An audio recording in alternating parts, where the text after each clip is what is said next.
Servant leaders and elected officials, what is the difference? Now, brothers and sisters, I've been around the community since I was 13. I'm 67 now. And I was honored to be interviewed by the Honorable Mohammed in 1974 at his house. And by his son, our leader, Imam Deen Mohammed, when I left Chicago in 76. Take my students over there. So I'm this is my life source, this community. I'm gonna say it again, this is my life source. Now, Allah's blessed me to be a lot of places, but this is my life source, this community. So I'm committed to this, and that's why I really picked up the elected position. I've been president of ACGG a couple of years ago. That organization was founded in 1997 by Imam Mohammed in Charlotte, North Carolina. 1997, I'm the third president. So the work we do, you can find it on Facebook. We have a website, American Coalition for Government.org. We're updating it now because we want to put some information on that website. But go to it. There's a handbook on there on our platform when it comes to the political platform. There's a way to organize your chapter. There's a way to have a liaison to tie into the American Coalition. A lot of information. Because of brevity, I can't go through all that today because we're running short on time. But I have a PowerPoint I want to share with you entitled Stay Informed. Just a little background information. I'm trying to do this in about 5 minutes and turn it over to Brother Jimmy. Inshallah. Our technology is not working with us today. Brother? No. You have a thumb drive. I've shifted mentally though. So since I've shifted mentally, let me go ahead with my shift and do this the right way. All right, let's start with our Constitution. How is it organized? There are 3 parts to it. P, 7A, 27C. What does that mean? P, 7A, 27C. That's how the whole thing is organized. How many lawyers do we have in here? How many good students of government do we have? The whole Constitution has 3 parts to it. This is how I broke it down to my students. I was in the classroom about 40 years. So I'm going to pull everything else away. I'm a public school teacher. Plus. So what does the P stand for? Preamble. There are 7 parts of the Constitution, 6 identified in the preamble. Starting with we the people, in order to form what? Okay, the rest of it you can go back and look it up. The 7A is the 7 articles, how we're organized as a country. The first part is the legislative branch. For a reason. The founding fathers put more faith in the people than in the person. So the first was legislative, how they make laws. The second one is executive, who's supposed to enforce the laws. That's his only job. I'm talking about 45. Third one is the judicial branch, which is a permanent position. Once you become a federal judge, unless you do something real, I'm going to just say stupid, that's the only way you can lose that position because it's a federal job that you have as a federal judge. So those are the first 3 articles of the Constitution. The other 4 just describes how it sort of operates. But it's just 7 simple steps on how this country operates. P, 7A for 7 articles, 27C. The last part is just the Bill of Rights, that's the first 10. The other 17 are other changes that were made called what? Amendments. So if you want to have a reference, just think of it in that order. Why do we have a government? It's in P. How does it work? It's in the 7A. What are my individual rights? We find it in the very back of it in the 27C. Now I can break that down in a whole lot more detail, but that's enough right now. We've got to move on. Time is short. All right, so that's the structure, that's the foundation. What's critical about that before we had a Constitution? Where did Thomas Jefferson get the idea of having this concept of individual rights? The Quran, to be more specific. What's the first human constitution written for mankind? The Medina Charter. Yeah, that's right. The Medina Charter has about 56 articles in it. Go back and review that and compare it to the Bill of Rights. They didn't pull it out of thin air. Those guys studied Quranic scripture and other historical documents for those ideas. So don't think our U.S. Constitution, something in the air somewhere, floating around, is based on some very foundational ideas from scripture. So Imam Mohammed say quite often, we hold these truths to be self-evident, that all men and should be and women are created equal, endowed by our Creator with certain unalienable rights, that among those rights are life, liberty, and the pursuit of happiness. That's in the Declaration of Independence. Independence from whom? Who were they fighting? Britain. Oh, Great Britain. Oh, King George was a tyrant. Tyrant with a T. I didn't say D, I said a T. But the people fought against this guy for a specific reason. And they said, look, we got 33 charges against you, King George. And some of us Masons know a little bit about those 33s. But if you read the whole Declaration of Independence, the very back of it lists 33 charges against King George, what he was doing to the average person. So how does it affect us? We should know these documents.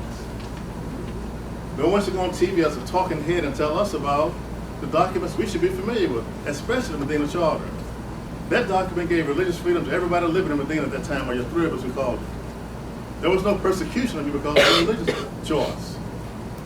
Now by the grace of Allah, I just came back from Umrah in March. So I went to the place where Prophet Muhammad followers went to after he passed away and returned to Allah. I went back and them sort of got into a little discussion, and they decided who the next leader would be. I encourage every Muslim in the world to go there at least once in your lifetime.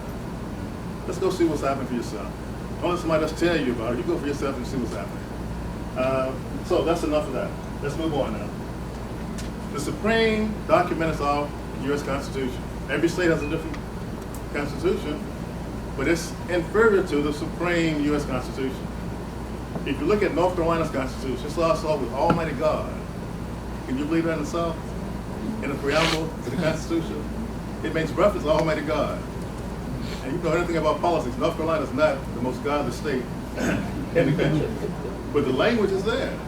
So you go back and read your own Constitution from your state and make some comparison between that, the Medina Charter, and the U.S. Constitution. And when I do the PowerPoint, I do that for you. We got to move on. Before there was a Bill of Rights or a Bill of English laws, there was something called the Magna Carta, 1215, signed by King John. King John didn't do it voluntarily. He did not do it voluntarily, I repeat that. There were some guys who owned land and said, look, I'm tired of fighting these people you want us to fight against and having no rights in government. So they forced his hand to sign the Magna Carta. Go back and read it for yourselves. His son, when he came into power, said, I don't think so. I'm not giving nobody no rights with me. I'm the divine king. So the Magna Carta comes first, the English Bill of Laws come first, Declaration of Independence, U.S. Constitution, then France gets excited about it and they have their own constitution. And what ties all those together, brothers and sisters, this thing that governs the United Nations, called the Declaration of Human Rights. Written by a lady for the most part. Who was the lady who helped write it? Her husband was president, in a wheelchair. But he was the most powerful president. He elected 4 terms in a row. Then they changed the Constitution. Eleanor Roosevelt, his wife. Go back and read. As I said, I have it all on the PowerPoint. We don't have time to go through all that today. So we're going to move forward. What about you and I today? What's our responsibility? We have been blessed beyond repair by 2 powerful gifts from Almighty God Allah. As living examples. The Honorable Elijah Mohammed, may Allah forgive him for anything he committed that he was not conscious of. All his weak standards. His son, Imam Deen Mohammed, who literally saved my life. I don't mean in a metaphysical way. I mean literally saved my life. And told me, Brother Fleming, go back to college and get your graduate degree and do some other things. And I did. That's why I left Chicago. But those 2 giants, very few people can say that they've had even a shadow of those people in their lives. We've lived and studied and heard their voices. So we have an obligation. We need action plans, not a whole lot of conversation. So I'm challenging you. We want to develop an action plan for 2019 and beyond, a local action plan. There's a little 3x5 card in the, if you don't have one, we'll give you one. Sitting there, some have it, some don't. If you don't have one, raise your hand, please. We're gonna get you yeah, there's one like this. There should be some in there. Yeah, there should be a whole bunch of these around or somewhere. It's gonna be your personal, local action plan. We got a whole bunch of them around us, so we'll find one for you. But before you leave, you're gonna do 2 things for us. Answer the first question. What was the question again? What's the difference between community servant leader and elected officials? The second part of your assignment today, your local action plan for 2019 and beyond. What are you going to do individually? So much for being informed. Any questions? I try to limit it to 10 minutes. I hope it didn't go over time. Brother Jeffrey, come on up, please. Assalamu alaikum. I said I was a teacher for 30 years, and I was. And I taught science for 30 years. But when you are a science teacher, and in science you get right to the point. So this is not the card that Brother Fleming was talking about. If you got one of those booklets about voting in Essex County, you should have gotten a card like this. And so we got a little bit more writing for you to do. On the right side of the card, it says 3 people to bring with me to the polls to vote. But what we want from you is who are your top 3 candidates for president? I'm going to keep my opinion to myself, because out of those 830, because some of them dropped out, I don't have too high of opinion of some of them. Some of them need to be out of there, because some of them are very oppositional to Muslims, but that's a whole other story. All right, now, we have with us several Muslims that are part of being on a board, commission, or an elected official. And back when I was running for city council in 1993, and I was successful, there were 75.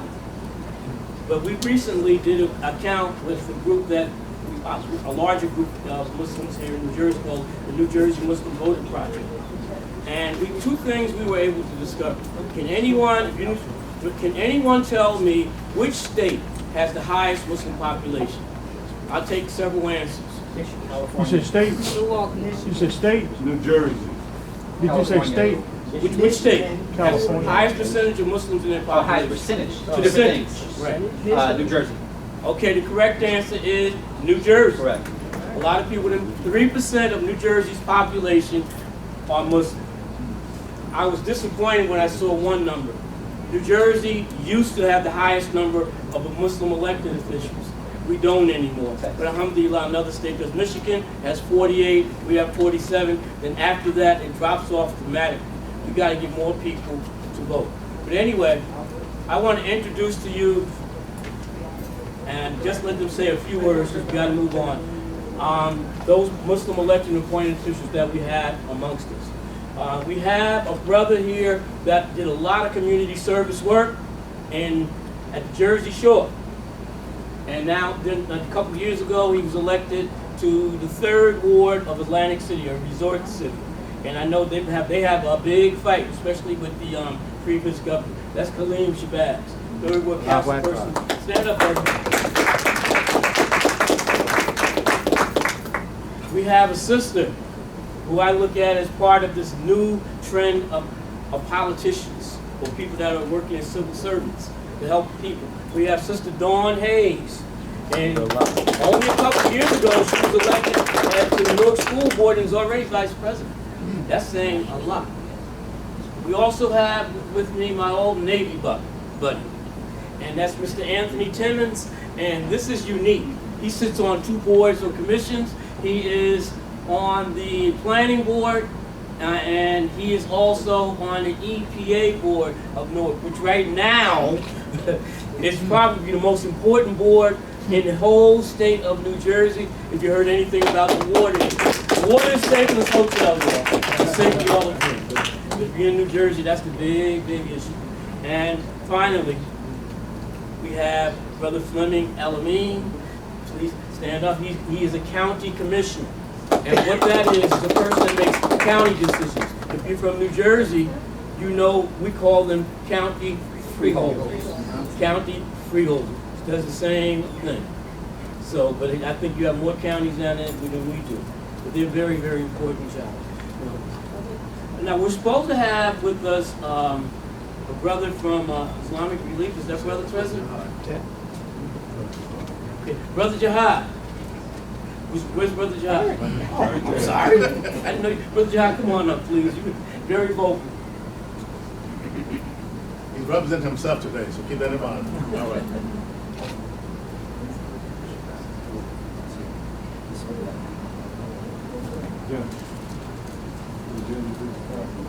Oh, my bad. Wow. Yes. My real bad. Take time. Because this is my own hometown. We have with us, how do I say all this? Imam, Associate Imam of the whole masjid, and Councilman Mustafa Brent, who just got re-elected in June. Please stand up. I apologize, President. AK, nobody special. He's stormed. My own hometown, he's stormed.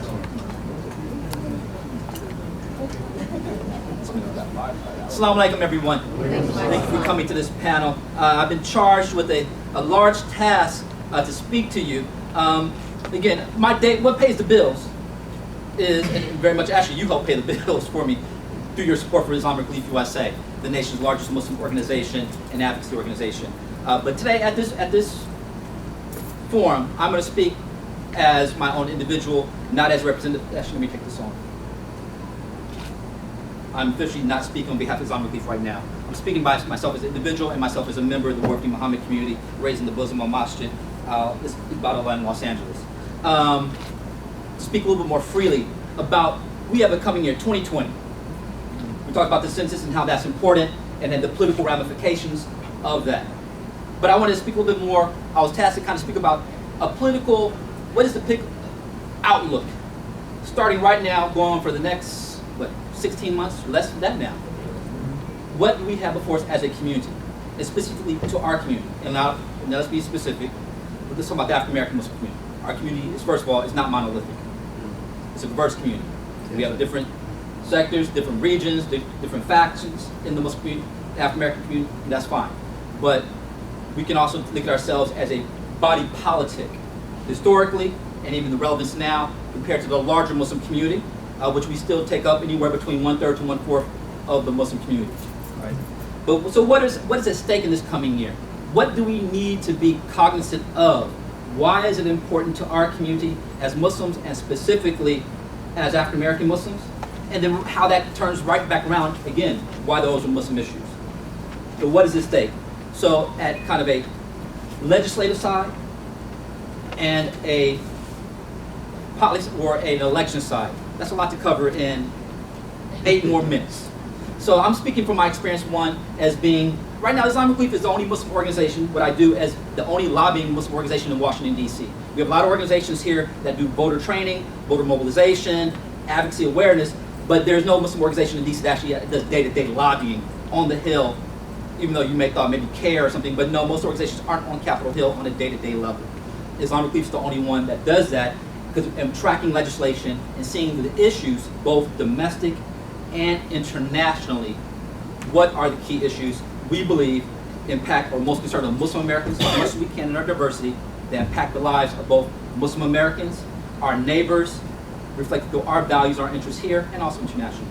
So I want to say right now, when we think about this coming year, why it's important to continue to still engage, particularly with your local officials, your city council members, your freeholders, and even how it goes up, how it starts engaging those congressional members. I'm speaking at a national level.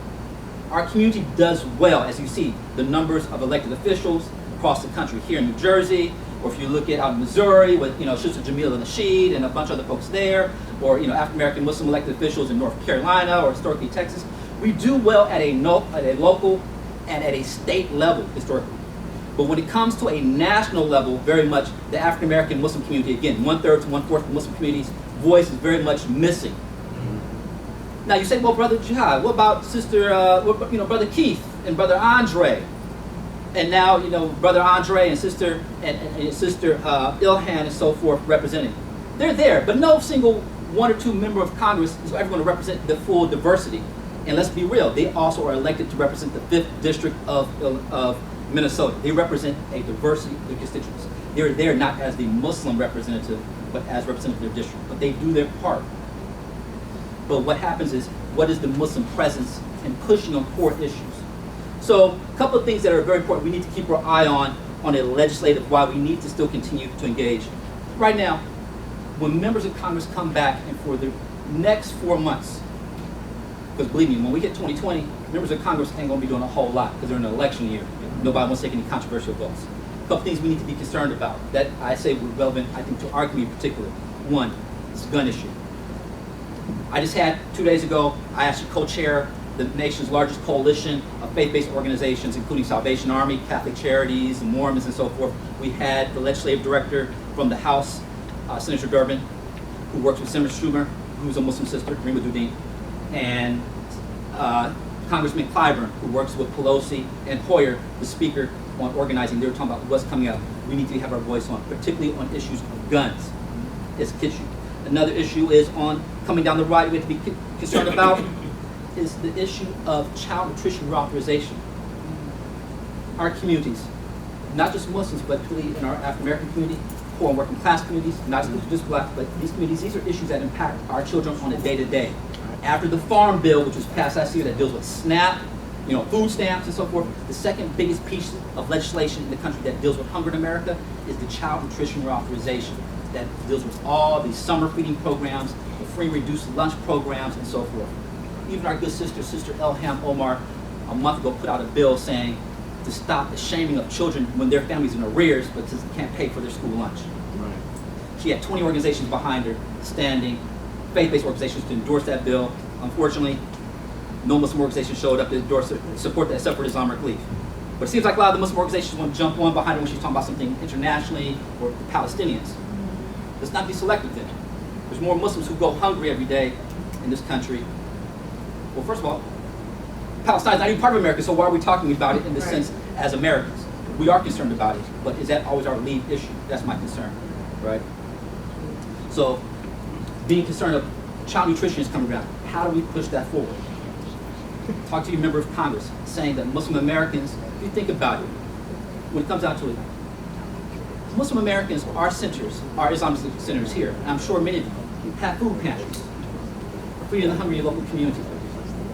You're doing the work, but what's the advocacy side of it? Where have you engaging the member of Congress, your representative, your senator, saying that when it comes down to it, as Muslim Americans, no, our main concern is actually hunger here in our own communities. And how are we working together to build on coalitions to tackle hunger? Not just saying, believe that, that can of beans or whatever it is helping on a day-to-day level someone who's in hunger, but why is there hunger overall in America, the wealthiest country in the world, with more food produced in California that can feed the whole world, right? So I think in issues that I think that are kitchen table, what's that all saying? What's the kitchen table issues that people talk about around the table that are concerned?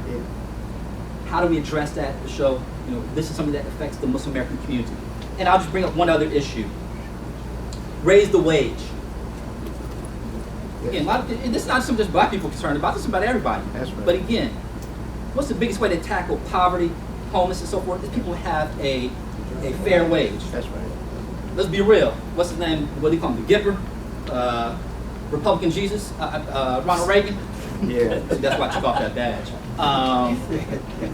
Even he said there's no greater dignifier than a paying job, right? So even Republicans talk about all these we want, but when people talk about actually raise the wage, they're nowhere to be, be there. But the House of Representatives passed a raise the wage to 15, which still, if I read correct, maybe I forget, I think it takes 7 years to fully implement. But they've moved towards from the 780 we're making right now. But the Senate doesn't move because it's still under Republican control. I'm speaking nonpartisan, but there's some issues that I think that main issues that impact our communities, whether it be Muslim or not, our family members, communities that we're in. And I believe also, I truly know, even some research showing, again, it's not just an African-American Muslim issue. There are more Arab, more South Asian Muslims in this country who live in communities who are their neighbors, their friends, that are facing these type of issues, hunger, bad schools, But for some reason, a lot of Muslim organizations make you think the major issue Muslims are facing is when they go to the airport, they're getting pulled to the side for secondary questions. Does that happen? Yes. Is it wrong? Yes. Should we deal with it? Yes. But let's be real. Again, there's more Muslims every day who go hungry in the United States. You're assuming that most Muslims have enough money to even buy an airplane ticket to go to the airport. Right. So there's a level of privilege there. And this kind of leads to these type of issues very much our concerns within our community and how do we have to raise those issues. So I'm going to move quickly one more other issue. So these are issues that we're facing on the legislative side that's coming down the pipeline. I'm thinking about when you meet with your member of Congress, you should be talking about these are Muslim issues. Because I think there's an underlying perception, what I see in DC as a political insider is Muslim issues in DC are largely coming what faces and are being addressed by the South Asian and the Arab Muslim community. But what issues that are African American Muslim issues are defined as black issues. So government officials, even how they see or frame or prism, are doing a unofficial legitimizing who's more Muslim than who's not Muslim. I've even had someone said to me, "Oh, we don't have to engage the Muslim American community, directly because we'll see them at the church. Because so much of the faith engagement, so much engagement with black communities through the black church." But I said to them, I'm like, did you just listen to what you said? You're not going to engage black Muslims at the church because they're not at the church. That's right. That's right. And yeah, it took them a minute to kind of figure that out. So this is the issues we have to push. The election coming up. Supreme Court, no doubt, Sister Ruth is hanging on. She's hanging on. That could be a major change. And imagine if there's a change in presidency, I'm sure she'll probably the very next day say, I'm ready to retire. Right. Okay. So I don't need to go, I know you get that. Two, just the issue of the racial tensions. Some leadership, I'm not endorsing who you should vote for, but definitely someone who's there more capable. Again, I'm not saying Trump was the cause of what we're seeing today. He's just the finally bringing it back out. Giving people license to be that way. Right? So it's good in that way that we see what's going on, what has always been the moral underbelly of America. Right? But how do we at least get some leadership together to try to change the tide on that? Next, I would think also is, again, this administration going towards constantly trying to undercut policies and programs, a lot of things that are dealt with through the census, whether it be feeding programs, anti-poverty programs, community development programs, constantly they're trying to zero out of these type of programs in their annual budget. Getting officials who will protect these programs that give people a hand up, not a handout. For opportunity. Don't let people lie to you that people are getting rich living off food stamps. They're not. But it gives opportunity for people to try to get the foot up, right? Hand up. So when it comes down to it, how do we thinking about political participation? And this is a discussion we can talk more in Q&A. But how does the Muslim American community and the particular community gain the political leverage coming with the 2020 election? I wouldn't be fair to say, I just find it interesting. I have nothing against my Muslim vote. The Muslim vote comes out of the Engage campaign, which is a wonderful organization. I know Sister Lundy Sarsour founded it, and I think she's wonderful. I think she's been one of the Muslim community leaders out of the Arab community who stood more than anyone else publicly engaging with the African American Muslim community and their issues. But to give her credit. But when it comes down to it, I think we all know there's another conference going on somewhere else in the country. And so when you look at all the organizations, when it comes to Engage, Impact, CARE, ISNA, and Muslim Caucus, there is a active working group amongst organizations. I know amongst all of them because Islamic Belief is one of them. I'm on the work group with them. I'm thinking about how do we engage the Muslim American community to be engaged and vote, and who we engage with. But the interesting thing is, and I sent an email to them 2 weeks ago, because they're all sending emails, just get ready for ISNA. We got ISNA, right now they got Bernie Sanders showing up, and they got all this, and they got convening. And I sent a simple email. Who's going to be with Islamic Relief at Mosque Cares in 2 weeks? Crickets. I'm not making a value statement in the sense how much we value our community, who we are. They ask for our support, but when it comes out to at least an opportunity to come to a convening to make their pitch, or their national level members who are doing all the organizing, they see where their values are, or where they're at. I'm not saying to work with them, but I think there needs to be some critical feedback to Engage, Impact, and so forth. And then particularly when we look at their legislative priorities. I just did a quick analysis. I went to Engage, I went to Impact, I went to Muslim Caucus and asked to see what their issues that they're dealing with, which they say is the lead issues for Muslim communities when they're speaking to public officials, getting Bernie and getting all these folks to show up. And there was Rohingya, Uyghur, Kashmir, Palestine, Muslim ban, white supremacy and gun votes, and DREAM Act. I'm not saying it's not these issues. I deal with these issues also through my work for Islamic Relief. I believe in it. But there was an email that I actually was sent out saying, as a collective body, we need to create the questions that we're going to give to Bernie and to Castro. And they all led saying, what are they doing about Palestine? Right. What are they doing about, again, the Uyghur? And again, I'm not saying we're not this, especially black folks, we've always been international in our advocacy. But out of 12, the last one was saying, and also poverty issues that impact the Muslim American community. And I had to quickly respond, and I'll give this, I'll say explicitly, Sister Linda Sarsour was also the other people who responded and said, yeah, that list needs to be flipped. Right? Yes. Again, because it's somehow, I think some Muslims thinking that somehow Maslow's order of priorities does not exist in the Muslim American community. You need to first take care of your own self and where you're bleeding at before you can start talking about some other folks. Right? So just think about back in your communities. as leaders yourselves, particularly your youth, considering, again, I'm not endorsing what candidates they work on, but getting Muslim American